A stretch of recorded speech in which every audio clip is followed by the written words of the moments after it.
just a little bit caught in the middle. Life is a maze, love is a riddle. I don't know where to go, can't do it alone. I've tried and I don't know why.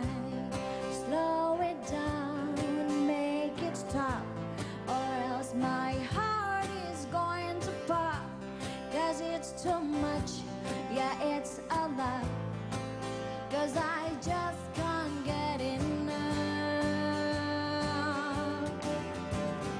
I'm just a little girl lost in the moment. I'm so scared, but I don't show it. I can't figure it out.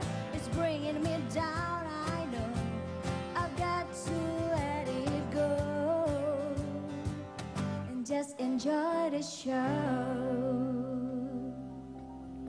Ya, selamat malam pemirsa. Nggak terasa udah hari Jumat, itu tandanya waktunya bincang-bincang ringan di One Fine Day.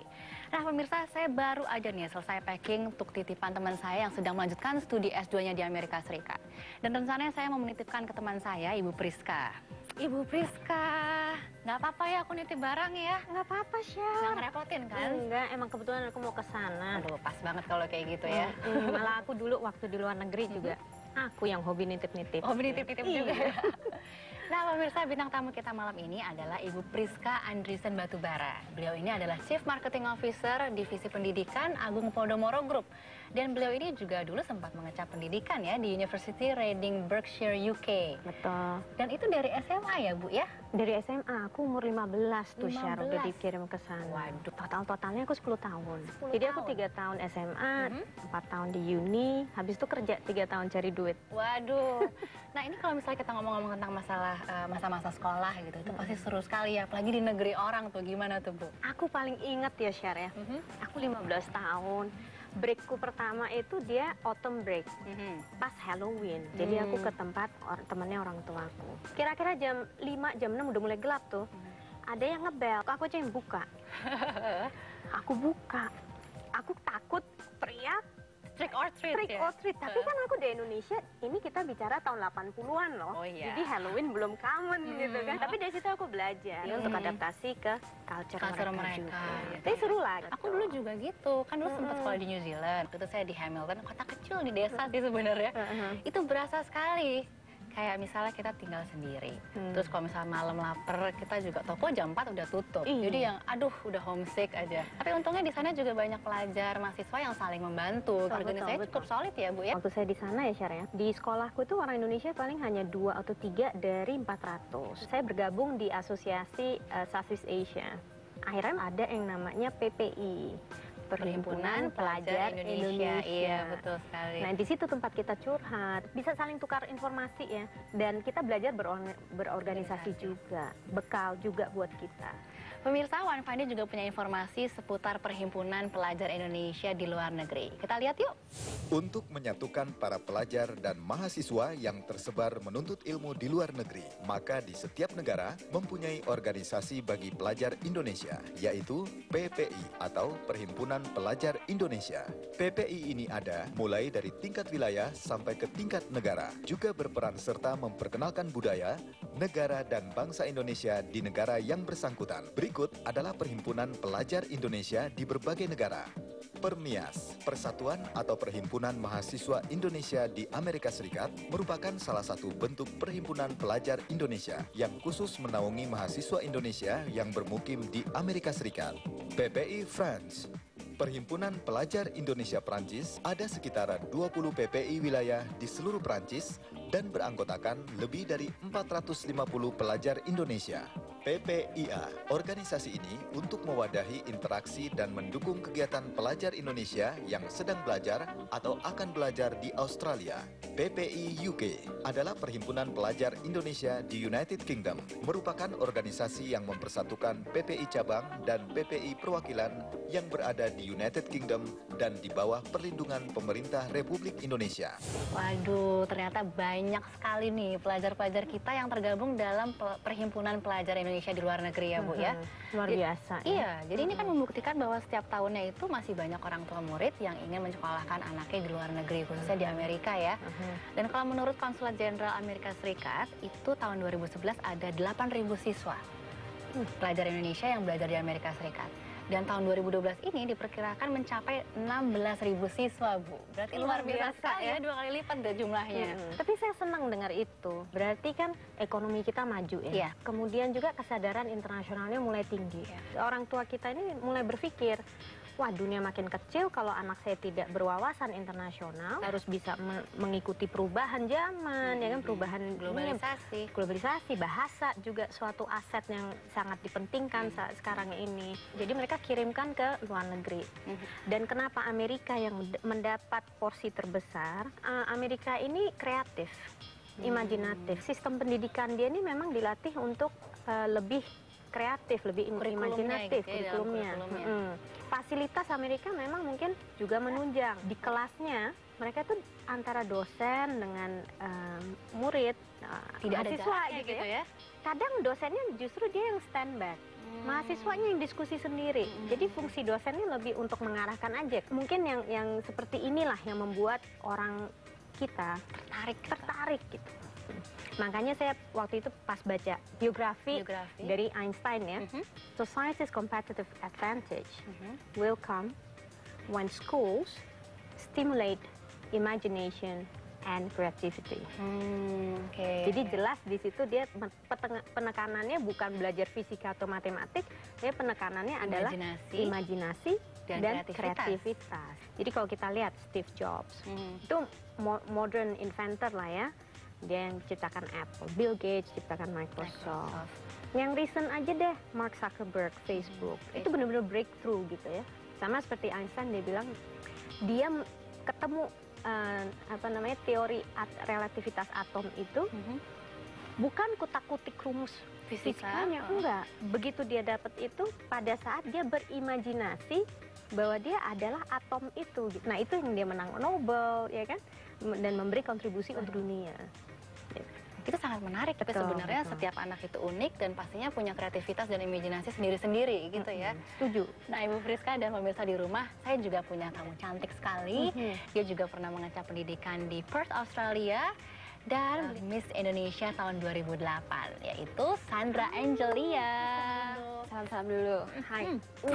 Apa kabar? Ini Ibu Friska. Silakan duduk. Sandra, kamu lagi sibuk apa aja sih? Sekarang sibuknya mungkin lebih baik presenting aja sih ya, jadi MC, off air, on air. On air ya. Gitu. Nah kita kan lagi ngobrol-ngobrol nih tentang pendidikan di luar negeri gitu. Dan yang kita tahu juga, kamu kan dulu juga sekolah di Perth, Australia. Benar. Nah itu kamu dari umur berapa tuh? Jadi pindah ke sana waktu umur 13 tahun. 13 Jadi dari SMP 1 udah di sana, SMA sampai kuliah. Wow, S1. 13 tahun udah sendirian di sana ya. 9 tahun jadi totalnya di sana. Ya, saya mikirnya kesempatan ya, maksudnya untuk bisa mendapat pendidikan yang lebih baik, kenapa enggak gitu. Meskipun pertamanya juga ada shock awalnya, tapi I like it. Masih banyak cerita seru dari Ibu Priska dan Sandra seputar pengalamannya sekolah di luar negeri. Ya pemirsa, jangan lupa untuk memfollow Twitter account kami di @onefinday_tv. Anda juga berkesempatan memenangkan 2 buah jam raffle dari Time International bila Anda bisa menjawab pertanyaan yang ada di kuis Twitter kami. Jadi tetap di One Fine Day.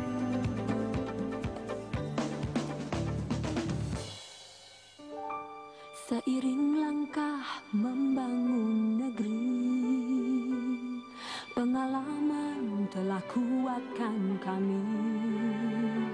Senantiasa membangun dengan hati dalam kebersamaan dan harmoni.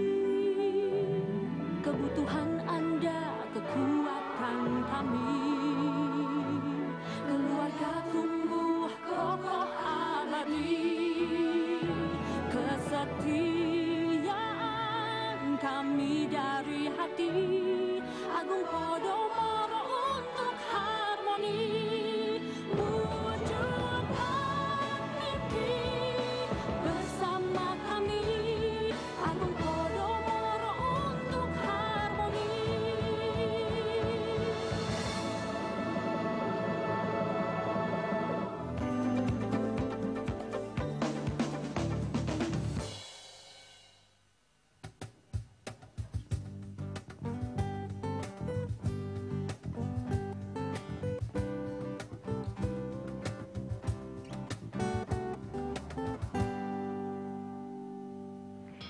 Ya, masih di One Fine Day, tentunya masih bersama saya Syara Firisya, Ibu Priska Batubara, dan Sandra Angelia, dan tentunya teman-teman dari Sunset Group. Yeay! Ya, mengutip kata-kata bijak dari Daniel Handler, novelis Amerika yang terkenal dengan nama pena Lemony Snicket, a new experience can be extremely pleasurable, or extremely irritating, or somewhere in between. And you never know until you try it out. Intinya, setiap pengalaman itu selalu ada yang menyenangkan dan ada juga yang menyebalkan, tapi kita mesti mencobanya dulu sendiri, sehingga itu menjadi pengalaman yang sangat berharga untuk diri kita sendiri, ya kan? Itu juga tentunya yang dialami oleh Sandra ya, karena nggak semua pengalaman itu menyenangkan ya. Suka dukanya apa nih? Banyak sukanya sih. Dari kecil anggap aja saya udah bertemu dengan begitu banyak orang dari berbagai macam tipe ya. Nggak cuma orang Australia aja. Belajar banyak tentang culture mereka, kebiasaan mereka. Jadi temennya jadi banyak all over the world gitu. Selain itu belajar mandiri, jauh dari orang tua, tapi dari umur 13 sudah anu kasur sendiri, cuci, udah semua udah bisa gitu. Kalau di sana diajarkan seperti itu ya happy moments. Kalau sad moments saya pindah ke sana terlalu muda ya, umur 13 tahun, jadi rasa homesick, rasa kangen itu ada gitu, kayak merasa tinggal, loh kenapa sih aku tinggal di sini. Cuman ya itu mindset yang harus saya rubah. Kemarin saya berpikir kalau ke depannya untuk masa depan saya lebih bagus, kenapa enggak ya. Dari situ, tapi sedih sih waktu ditinggal-tinggal. Iya pasti ya, lagi labil-labilnya, lagi harusnya dekat dengan orang tua, bonding bersama keluarga gitu. Kalau saya pribadi, I wouldn't recommend gitu untuk yang punya anak umur 13 tahun, jangan dikirim dulu lah, terlalu muda kalau menurut saya, kasihan gitu. Tunggulah kalau udah SMA, kuliah gitu, nah baru dikirim. Karena memang kita ini kan makhluk sosial ya. Dari tempat pertama kita belajar bersosialisasi itu adalah di keluarga. Oh iya, setuju. Jadi ini justru base-nya kita. Sekolah itu kan komplimen ya. Tapi umur-umur tertentu influence dari teman-teman yang lebih banyak, iya kan? Nah itu biasanya cut off-nya di umur 14 gitu. Jadi saya setuju juga nih. Kalau fasilitas sekolahnya Sandra itu gimana? Fasilitasnya bisa dibilang sangat lengkap gitu. Dari swimming poolnya, kolam renangnya itu besar, perpustakaannya juga luas, terus ada ruang-ruangan khusus untuk drama, untuk art, untuk laboratoriumnya. Pada zamannya Bu Priska gimana mengenai fasilitas sekolahnya? Nah, jadi kalau di sana memang kompannya agak gede. Jadi ada bisa buat berkuda. Waduh, asik banget serunya. Kalau library pastilah ya, sekolah yang berkualitas pasti kan bukunya banyak gitu. Dan itu wajib ya. Fasilitas lainnya yang olahraga, auditorium gitu-gitu emang lengkap sih. Udah ada lapangan bolanya, lapangan hokinya ada. Jadi dia benar-benar mengencourage orang ya untuk mencoba. Pengalamannya balik lagi tuh ke quote yang itu. Pengalaman itu memang harus dirasakan gitu ya. Anak-anak kan curious juga. Ini emang keuntungan sekolah yang punya fasilitas baik ya. Kita juga harapkan ke depannya makin banyak sekolah yang seperti itu. Ya, masa-masa sekolah memang memberikan pengalaman yang mengesankan. Walaupun tidak semua pengalaman itu menyenangkan seperti kata Bu Priska dan Sandra tadi. Ya, ada berbagai pengalaman-pengalaman sekolah yang bisa menginspirasi film-film berikut ini. Banyak cerita di balik suasana sekolah atau kampus yang diangkat ke layar film. Dengan setting dan latar belakang berbeda, cerita dikemas sangat menarik, romantis, seru, bahkan inspiratif. Deadwood Society, film Amerika yang diproduksi tahun 1989 ini berlatar pendidikan di Akademi Walton di Vermont. Bercerita tentang seorang pengajar bahasa Inggris di sebuah sekolah khusus laki-laki yang memberi inspirasi muridnya untuk selalu membuat perubahan dalam hidup. High School Musical adalah sebuah film drama musikal. Seri pertama dari film ini dirilis Januari 2006, menjadi film yang paling sukses bersama dengan sequelnya. Pengambilan gambar film ini dilakukan di East High School yang berlokasi di Salt Lake City, Utah, dan auditorium dari Murray High School. Karate Kid, film Amerika yang dibintangi oleh Jackie Chan dan Jaden Smith ini berkisah tentang seorang anak laki-laki yang ikut pindah ke Cina. Ia menjadi penyendiri dan menjadi bahan olokan teman-temannya. Sampai suatu hari ia bertemu seseorang yang mengajarinya karate. Dangerous Minds. Film ini menceritakan perjuangan seorang guru di sebuah sekolah SMA di Parkmont untuk mengambil hati para siswanya agar dapat menerima pelajaran yang ia berikan. Mona Lisa Smile. Film bersetting tahun 60-an ini berkisah pada saat kaum perempuan Amerika mengalami masa di mana sekolah merupakan batu loncatan untuk menikah. Seorang guru wanita yang diperankan oleh Julia Roberts dengan gigih mendorong murid-murid wanitanya untuk mandiri. Wah, seru-seru sekali tuh filmnya ya. Dan kebanyakan memang berlatar belakang dari sekolah, kampus, terus juga guru, ya kan. Nah, ini kembali lagi nih Bu. Sebenarnya homesick itu merupakan kendala ya buat para pelajar yang sekolah di luar negeri gitu ya. Gini ya, homesick itu kan memang emosi ya. Iya. Kita jauh dari orang tua kita, jauh dari our comfort zone. Kalau aku sering cari temen yang bisa ngomong bahasa Indonesia. Yang paling sedih itu kalau lagi ulang tahun. Oh iya. Aduh, rasanya. Dan biasanya juga kalau lagi sakit, itu pasti juga masa-masa yang rindu tanah air gitu ya, rindu keluarga gitu. Apalagi di asrama ya, di situ ada rasa lonely. Cuman saya selalu berpikiran positif juga. Tapi emang kalau masih umur muda, lonely ini kadang dia belum tahu kan kantornya nih gimana. Iya, Takutnya dia larinya malah ke hal-hal yang nggak benar. benar. Iya kan? Kalau di sini kan masih ada keluarga. Iya, memang sih idealnya itu ketika masa-masa sekolah jangan sampai kehilangan momen khusus, momen spesial bersama keluarga ya kan.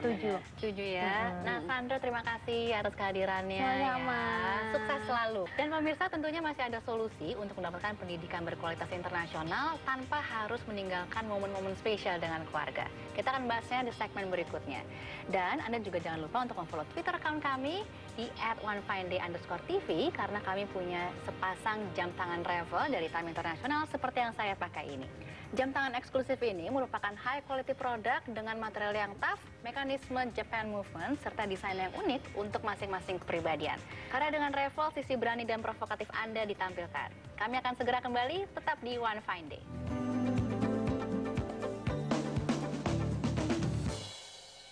Agung Podomoro untuk harmoni.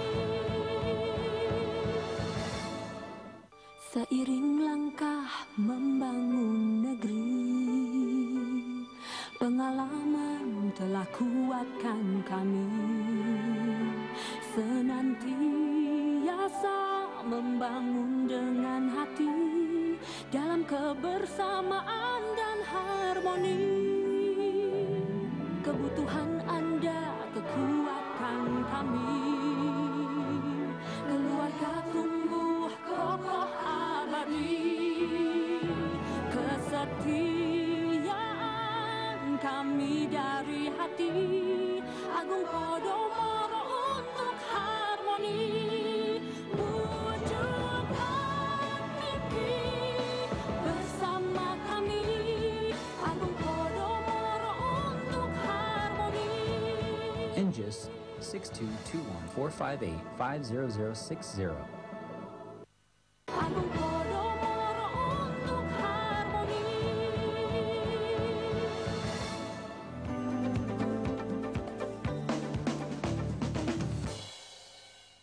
Ya, masih di One Fine Day dan kita juga sudah kedatangan tamu, Ibu Erni Ho. Beliau ini adalah Business Manager Divisi Pendidikan Agung Podomoro Group. Bu, tadi saya sama Bu Priska dan Sandra berbincang-bincang mengenai pengalaman kita selama sekolah di luar negeri. Dan sekarang ini juga masih banyak sekali orang tua yang mau menyekolahkan anaknya ke luar negeri. Tapi sebenarnya bisa nggak sih kita adaptasi gitu yang bagus dari sana untuk dipakai di sekolah di Indonesia? Bisa, Syar. Jadi kalau sekolah itu kan kita lihat guru-gurunya ya.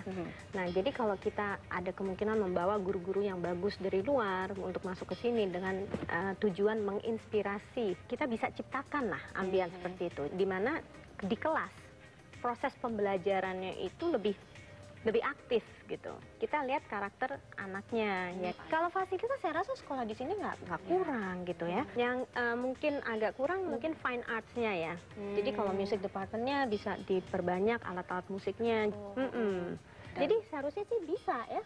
Dan memang biasanya kalau sekolah yang mengadop kurikulum dari luar negeri, mereka lebih fokus pada kreativitas anak, inovasi anak. Jadi anak memang diajarkan untuk berpikir lebih kreatif. Jadi nggak perlu jauh-jauh ke luar negeri, berpisah dengan keluarga hanya untuk mendapatkan kualitas pendidikan yang bagus. Di sini pun sebenarnya sudah siap, di Indonesia bisa diberikan pendidikan dengan kualitas tersebut.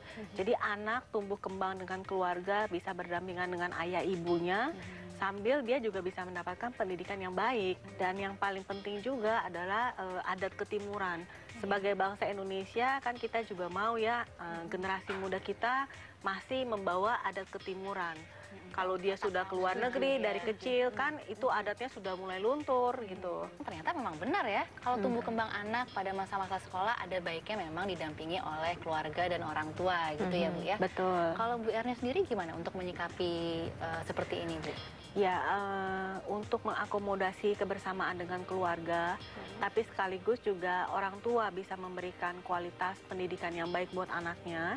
Karena itu Agung Podomoro Group mengembangkan sekolah internasional di daerah Kelapa Gading, yaitu North Jakarta International School. Kami berharap dengan keberadaan sekolah tersebut bisa mendampingi anak-anaknya untuk tumbuh kembang sampai dewasa. Oke. Tapi yang saya penasaran nih, apa sih sebenarnya kepedulian Agung Podomoro Group ini kok sekarang bisa ke pendidikan, ke education? Jadi gini, kita ini kan memang core bisnisnya properti ya. Nah, cuman kita filosofinya tidak hanya mau meng-create house, cuman kita mau meng-create home, bukan hanya fisiknya, tapi juga dalamnya. Home itu keluarga ya, dia bahagia kalau anak-anaknya ini juga mendapat chance, mendapat opportunity untuk belajar di sekolah yang bertaraf internasional. Dari situ kita melihat langkah yang tepat berikutnya adalah memang masuk ke education. Jadi kalau bisa dekat dengan keluarga, dengan taraf internasional, kenapa tidak? It's gonna be a better home for everyone. Tapi nih Bu Erni, kembali lagi ke Bu Erni ya. Kalau Anjis ini konsep detailnya bertaraf internasional, tapi juga ada bonding keluarga. Itu bisa dijelaskan nggak? Anjis ini mengadoptasi kurikulum dari Amerika. Jadi textbook kami dari Amerika, guru-guru kita juga dari luar negeri yang memang mempunyai sertifikasi untuk mengajar ya. Kemudian konten pembelajarannya pun dia memang mengacu ke kiblatnya ke sana. Jadi di Anjis itu bukan hanya guru dan murid ya, orang tua juga terlibat. Kami punya yang namanya PAVA. PAVA ini perkumpulan orang tua murid yang mensupport kegiatan di sekolah. Ada keterlibatan yang luar biasa tuh antara guru, orang tua, dan juga dari murid gitu. Jadi memang seperti satu keluarga besar di Anjis. Pemirsa, bahkan mantan ibu negara seperti Hillary Clinton mengakui bahwa dia sangat beruntung akan kehadiran orang tua dan pendidikannya yang ia dapatkan. I feel very lucky because of my parents and then my education, the opportunities that I have had. So, I would like to continue working to improve lives for others. Ya, akhirnya memang terbukti bahwa pendidikan yang diiringi dengan bonding bersama keluarga atau orang tua akan melahirkan karakter-karakter hebat yang bisa survive di masa mendatang. Dan itulah pentingnya mendapatkan konsep pengajaran yang tepat bagi bekal pendidikan anak-anak di saat sekarang seperti yang diterapkan oleh Sekolah Internasional Anjis. Mempelajari kebutuhan akan kualitas terbaik bagi pendidikan anak-anak tanpa harus mengirim mereka ke luar negeri, maka kini banyak berdiri sekolah dengan standar internasional yang menawarkan program pendidikan yang memberikan jaminan lisensi internasional. Mulai dari kurikulum, pengajar, fasilitas, ekstrakurikuler, dan program lainnya. Diperlukannya bonding dengan orang tua dan keluarga dalam masa pendidikan sekolah juga menjadi pertimbangan dikembangkannya sekolah berstandar internasional di Indonesia. Dan hal ini merupakan alternatif terbaik bagi para orang tua yang ingin mendapatkan mutu pendidikan sekualitas sekolah di luar negeri tanpa harus jauh-jauh ke negara lain. Salah satu sekolah bertaraf internasional dibangun di kawasan Kelapa Gading oleh Agung Podomoro Group, pengembang terdepan dan terpercaya. North Jakarta International School terakreditasi penuh dengan Western Association of School and College dari Burlingame, California. Didukung tenaga pengajar profesional yang didatangkan dari dalam dan luar negeri, berkompeten serta bersertifikasi di bidangnya masing-masing. Tahun ini Anjis akan menempati gedung barunya di Boulevard Bukit Gading Raya, Kelapa Gading. Anjis pun melengkapi gedung barunya dengan berbagai fasilitas untuk membangun minat dan kreativitas para siswa. Dengan dedikasi yang tinggi, Anjis siap mengantarkan putra-putri bangsa mewujudkan masa depan yang cemerlang. Ya, Anjis ini dikembangkan dengan rasa kepercayaan dan keyakinan yang tinggi. Dan tentunya kalau kita melihat ini, Bu, dari mutu pendidikan gitu ya, Bu ya, pasti kan orang berpikir, wah, sekolah internasional nih. Terus guru-gurunya juga kompeten dari luar.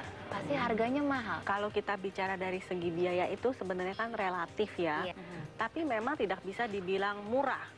Karena untuk mendatangkan guru-guru dari luar negeri yang memang bersertifikasi itu tidak murah. Terus mendatangkan lagi buku-buku pelajaran import dari Amerika itu juga perlu ada biayanya. Nah, cuman kembali lagi kebersamaan tadi dengan keluarga dan orang tua itu kan tidak bisa diukur nilainya dengan uangnya gitu. Jadi itu yang memang mungkin harus dilihat oleh keluarga dan orang tua. Nah pemirsa, obrolan kita malam hari ini kesimpulannya adalah dengan sekolah bertaraf internasional ini banyak sekali keuntungannya ya Bu ya. Mulai dari sistem pengajarnya, dari guru-gurunya yang kompeten, juga dengan proses belajar mengajarnya. Belum lagi kultur kita sebagai bangsa Indonesia, kultur ketimuran juga kita tidak akan luntur gitu ya. Dan satu lagi nih pemirsa yang penting, yaitu kita tetap bisa dekat dengan keluarga. Ya sekali lagi terima kasih ya Ibu ya atas kehadirannya Bu Priska dan Ibu Erni. Semoga obrolan kita malam ini dapat bermanfaat buat fine parents di rumah yang mau menyekolahkan anak-anaknya. Jangan lupa untuk memfollow Twitter account kami di @onefinday_tv untuk mendapatkan berbagai informasi terkini seputar gaya hidup. Sampai ketemu lagi minggu depan dengan topik yang lebih hangat lagi. Sampai jumpa.